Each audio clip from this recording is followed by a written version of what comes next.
Bienvenue dans cette nouvelle édition du Non-Stop Info. Voici les titres de l'actualité. En Zambie, critique du processus électoral par l'opposition. Elle accuse le chef de l'État sortant Edgar Lungu d'en être à l'origine. Au Tchad, investiture du président Idriss Déby Itno pour un 5e mandat. Il a eu lieu ce lundi 8 août à N'Djamena. L'occasion pour le chef de l'État d'évoquer les défis de son quinquennat. Également dans cette édition, hausse de la dette de l'Afrique de l'Est. Elle aurait progressé rapidement au cours de ces 5 dernières années, mais reste toutefois encore maîtrisable. Mais avant de développer ces titres, le Mali sensibilise sur le calendrier d'installation des autorités intérimaires, principalement dans le nord Mali. Après l'échec du respect du premier chronogramme comme prévu par l'accord d'Alger, le gouvernement et ses partenaires s'attellent à respecter les nouvelles dates arrêtées et surtout à sensibiliser les populations afin d'éviter leur colère, comme ce fut le cas à Gao lors de la toute première annonce de l'installation des autorités intérimaire. L'opposition zambienne critique le processus électoral. Elle estime que le président sortant Edgar Lungu utilise des lois répressives afin d'entraver la campagne électorale de ses concurrents. C'est un sujet d'Idolette Mirabel Bissot.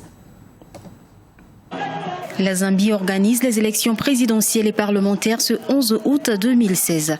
Le président Edgar Lungu va devoir faire face à une opposition qui a pour leader Hakainde Hichilema. Hichilema, l'un des hommes d'affaires les plus riches du pays, a accusé le président de la République d'avoir annulé 2 de ses rassemblements dans la province orientale. Il estime que le gouvernement utilise des lois répressives pour limiter sa campagne électorale. Pour rappel, la commission électorale de la Zambie avait suspendu le 9 juillet 2016 la campagne électorale pour 10 jours dans 2 villes, y compris la capitale Lusaka, en raison de l'escalade de violences politiques. La violence qui sévit dans le pays ne favorise pas les conditions appropriées pour une élection juste, crédible et libre. C'est inacceptable de voir que la commission électorale déplace du matériel électoral dans la nuit sans les parties prenantes. Nous avons besoin d'une élection libre, transparente et crédible et l'UPND est en train de gagner du terrain dans cette élection. Voilà pourquoi le gouvernement panique. Edgar Lungu est au pouvoir dans ce pays d'Afrique australe depuis sa victoire électorale en janvier 2015, juste après la mort de son prédécesseur Michael Sata en octobre 2014. Malgré quelques perturbations dans le processus électoral, les observateurs de l'Union africaine ont déclaré que les partis politiques zambiens étaient en mesure de mener à terme la campagne électorale.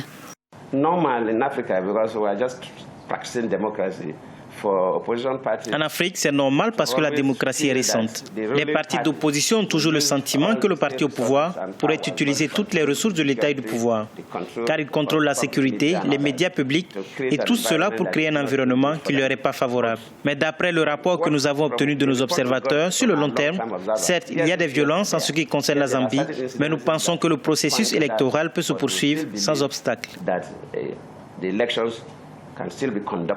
La Zambie est le 2e plus grand producteur de cuivre du continent. L'économie zambienne, qui avait jusqu'ici enregistré des taux de croissance soutenus grâce à des politiques libérales, subit depuis plus de 2 ans un net ralentissement. Après 5% en 2014, la croissance en 2015 s'est établie à 3,6%. Pour 2016, elle est estimée à 3,4% selon le Fonds monétaire international. Un ralentissement qui s'explique par l'absence d'accélération de l'activité résultant de la faiblesse persistante des prix du cuivre, principale source de devises du pays. Le président tchadien Idriss Déby Itno a prêté serment ce lundi 8 août pour un 5e mandat. Réélu avec 61,56% des voix au second tour, c'est en présence de nombreux de ses homologues africains qu'il a évoqué les défis de son quinquennat, défis qu'il souhaite relever avec le concours de tous ses compatriotes qu'il appelle à l'unité. C'est un sujet préparé par Olivia Hieré-Dobré. investiture d'Idriss Déby Itno pour un 5e mandat de 5 ans au Tchad. La cérémonie d'investiture du président tchadien s'est déroulée ce 8 août 2016 à N'Djamena, capitale tchadienne, dans l'auditorium de l'hôtel Radisson Blu.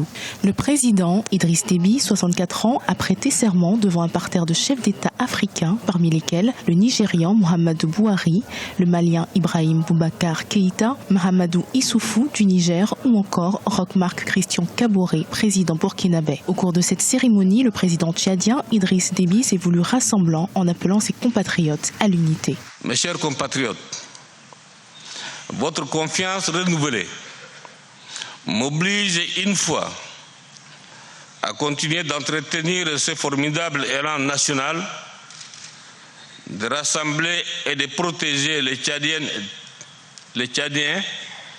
de tous les bords, de mener toutes les réformes et actions concourant à l'essor économique et social de notre pays. La nouvelle paille de l'histoire de notre pays que nous voulons graver dans le marbre commande de nouveaux comportements et un état d'esprit revisité. Le Tchad de l'émergence, c'est l'éclosion d'une nouvelle conscience. Le chef de l'État Idriss Déby Itno s'est également engagé à poursuivre avec la plus grande efficacité la lutte contre le terrorisme. En ma qualité de chef suprême des armées et de premier responsable de la sécurité des Tchadiennes et des Tchadiens, mon attention première continuera d'être portée sur la conservation de la paix et de la sécurité sans lesquelles toute autre œuvre serait vaine. Aussi, le gouvernement sera amené à prendre toutes les mesures qui s'imposent afin de poursuivre la lutte implacable contre le terrorisme partout où il peut menacer notre sécurité ou nos intérêts. Le chef de l'État a été réélu avec 61,56% des voix au premier tour de l'élection présidentielle du 10 avril 2016, non sans contestation de l'opposition tchadienne. La dette de l'Afrique de l'Est grimpe, mais reste toutefois gérable. Selon le dernier rapport 2016 sur la dynamique de la dette et le financement en Afrique, la dette du continent aurait augmenté rapidement durant ces 5 dernières années, mais les ratios d'endettement semblent encore à un niveau minimum. Les précisions avec Corinne Candem. La dette de l'Afrique orientale a progressé rapidement au cours des 5 dernières années. C'est du moins ce qu'indique le rapport 2016 de la Conférence des Nations Unies sur le commerce et le développement intitulé « Dynamique de la dette et financement du développement en Afrique » publié en juillet 2016. Selon les experts de la Commission, la situation ne serait pas encore alarmante. Il y a dans cette partie de l'Afrique de l'Est en fait le phénomène de la sécheresse qui a plombé ces économies-là d'un ensemble qui était un peu sous le coup d'une sécheresse qui a altéré un peu la production. Mais il faut voir aussi que dans cette partie-là, les politiques aussi ont choisi une politique d'armement. Parce qu'en fait, c'est une zone très souvent de guerre où les États se font quand même dans l'armement, ce qui est extrêmement cher.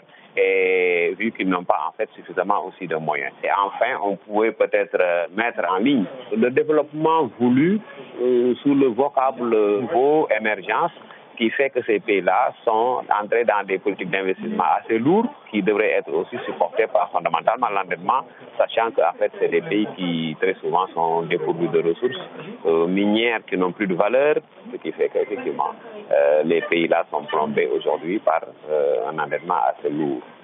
Entre 2011 et 2014, le niveau de la dette a augmenté de 13,3% en Afrique de l'Est, atteignant le taux le plus élevé au cours de ces dernières années.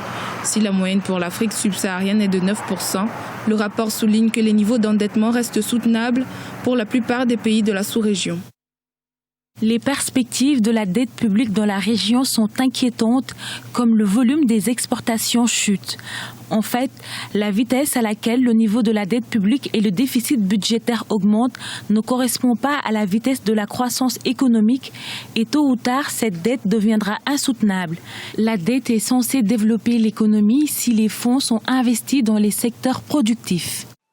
Afin d'accroître la mobilisation des ressources intérieures, les pays d'Afrique de l'Est sont encouragés à endiguer de manière plus efficace les flux financiers illicites qui représentent actuellement un manque à gagner de l'ordre de 6% du PIB selon les estimations de la CNUSED. Après 8 ans d'interruption, le ministre des Arts et de la Culture a annoncé la reprise prochaine du Festival national des arts et de la culture du Cameroun. Le lancement officiel a lieu ce jeudi à Yaoundé. Quelles sont les innovations pour ce grand retour? Élément de réponse avec Viviane Baoken. Après 8 années d'interruption, le Festival national des arts et de la culture du Cameroun revient. Pour la première fois, les festivités de ces grands rendez-vous culturels camerounais vont accompagner la Coupe d'Afrique des Nations de football féminin 2016. Après la région de l'extrême nord en 2007, c'est la région du centre qui va abriter les festivités du Festival national des arts et de la culture du Cameroun du 7 au 13 novembre 2016. Il importe de dire qu'il s'agit d'heureuses coïncidences parce que le Festival national des arts et de la culture était effectivement programmé pour cette année et annoncé depuis l'année dernière d'ailleurs. Et aujourd'hui, nous le tenons en prélude à la Coupe d'Afrique des Nations, c'est-à-dire du 7 au 13 novembre, avec de nombreux spectacles et des expositions qui seront offertes durant cette période et vont être prolongées durant la CAN, pour offrir au public étranger, aux délégations étrangères qui seront au Cameroun, sa diversité culturelle, son dynamisme culturel. Le Festival national des arts et de la culture du Cameroun, édition 2016, c'est près de 2000 artistes nationaux et internationaux qui vont se déployer à Yaoundé. La culture, c'est quelque chose de très précieux et singulièrement pour nous musiciens. Un regroupement comme celui de la FENAC, c'est une expression de la culturalité de notre pays. Et être invité à ça, c'est un honneur. Donc je dis, cette année, plus que les autres années, on va s'y mettre comme d'habitude. Et je pense que c'est un très grand honneur pour tous les artistes qui prendront part à ça. Créé par décret présidentiel en avril 1991, le Festival national des arts et de la culture du Cameroun est le lieu par excellence d'expression, de développement et de promotion du patrimoine culturel camerounais. C'était le journal de la rédaction. Nous vous remercions de votre fidélité.